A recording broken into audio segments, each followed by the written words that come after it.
మన శత్రువుని ఓడించాలంటే యుద్ధం చేయనవసరం లేదు.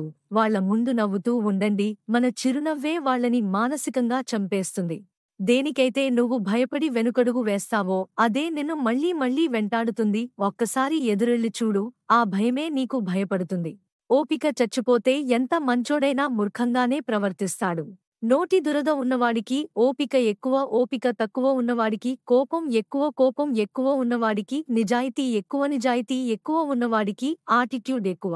నిర్ణయం తీసుకున్నాక దారి ఎలా ఉన్నా గమ్యం చేరాల్సిందే. శ్రమని ఆయుధం అయితే విజయం నీ బానిస అవుతుంది.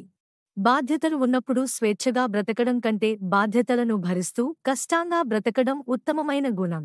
వయసుకి మించిన అనుభవం ఉన్నా కొన్నిసార్లు గుండెని చీల్చే సందర్భాలను ఎదుర్కోవాల్సి వస్తుంది. నాకు దూరంగా ఉండాలనుకునే వాళ్లను నేనే చాలా దూరంగా పెట్టేస్తా. ఎంత దూరం అంటే మళ్ళీ వాళ్ళు రావాలనుకున్నా రాలేనంత దూరం.